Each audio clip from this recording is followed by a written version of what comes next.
SP ने यातायात व्यवस्था को बेहतर बनाने सड़क पर उतरकर चौक चौराहों का किया अवलोकन। सीएसईबी चौक, सुनालिया मार्ग, सर्वमंगल, कुसुमुंडा, इमलीछा पर बालको रिश्ती मार्ग कर दिया निरीक्षण। सुचारू यातायात व्यवस्था और दुर्घटनाओं पर रोकथाम जरूरी। कलेक्टर और एसपी ने यातायात व्यवस्था को बेहतर बनाने सड़क पर उतरकर चौक चौराहों का किया अवलोकन। सीएसईबी चौक, सुनालिया मार्ग, सर्वमंगला, कुसमुंडा, इमलीछा पर बालको रिश्ती मार्ग का किया निरीक्षण। सुचारू यातायात व्यवस्था और दुर्घटनाओं पर रोकथाम जरूरी। शहर के यातायात व्यवस्था को बेहतर बनाने की दिशा में पहल करते हुए जिले के कलेक्टर अजित वसंत ने देर शाम आज दूसरी बार सड़क पर उतरकर सीएसबी चौक, सुनालिया मार्ग, संजय नगर रेलवे क्रॉसिंग, सर्वमंगला चौक, बरमपुर रोड सहित कुसमुंडा, इमलीछा पर मार्ग का अवलोकन किया। उन्होंने शहरों में यातायात को सुगम बनाने और ट्रैफिक में अवरोधक बन रहे कारणों को मौके पर जाकर जानने के साथ ही लोक निर्माण विभाग, सेतु विभाग, नगरपालिका निगम, पुलिस, परिवहन विभाग सहित एसईसीएल के अधिकारियों को आवश्यक दिशा निर्देश दिए। इस दौरान पुलिस अधीक्षक सिद्धार्थ तिवारी, निगम आयुक्त प्रतिष्ठा ममगा, एसडीएम कोरबा श्रीकांत वर्मा सहित अन्य अधिकारी उपस्थित रहे। कोरबा कलेक्टर अजित वसंत और पुलिस अधीक्षक सिद्धार्थ तिवारी ने शहर के मुख्य मार्ग सहित भारी वाहन चलाने वाले मार्ग का निरीक्षण किया। उन्होंने सर्वप्रथम सीएसबी चौक में यातायात को व्यवस्थित बनाने, वाई शेप ओवरब्रिज निर्माण को लेकर आवश्यक चर्चा करते हुए दिशा निर्देश दिए। शहर के मुख्य मार्ग, नहर पुल, सुनालिया मार्ग में लगने वाले जाम और संजय नगर रेलवे क्रॉसिंग स्थल पर अंडरपास निर्माण पर चर्चा करते हुए इससे होने वाली सुविधाओं और व्यवस्थाओं पर भी उन्होंने आवश्यक निर्देश दिए।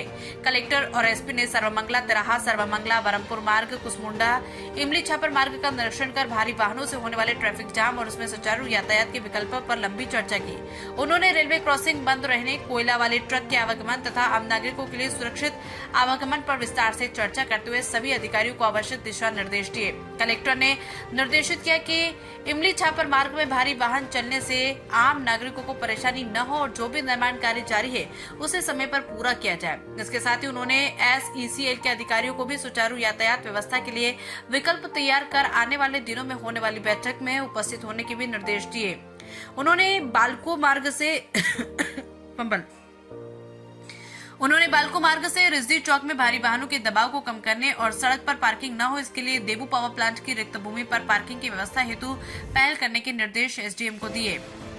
उन्होंने खदान से कोयला लेकर निकालने वाले भारी वाहनों का संचालन निर्धारित रूट से ही करने के निर्देश दिए। वहीं भारी वाहनों के शहर के भीतर प्रवेश मार्ग एवं निकासी पॉइंट का अवलोकन कर यातायात व्यवस्था बेहतर व सुगम बनाने के निर्देश दिए।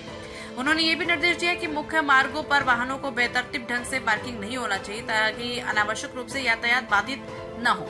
शहर की यातायात व्यवस्था के संबंध में जल्द एक बैठक भी आयोजित की जाएगी जिसमें जिला प्रशासन के साथ सार्वजनिक उपक्रमों के अधिकारियों सहित अन्य शामिल होंगे। आज पुनः देर शाम से रात्रि तक उन्होंने सड़क पर यातायात व्यवस्था का जायजा लिया और सड़क चौड़ीकरण, Y shape bridge, underpass, street light, parking आदि पर चर्चा करते हुए दिशा निर्देश दिए हैं।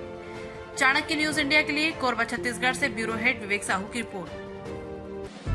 खबरें जो आपको सीधे जोड़ती हैं हमसे, जिनका आपकी जिंदगी पर होता है सीधा असर,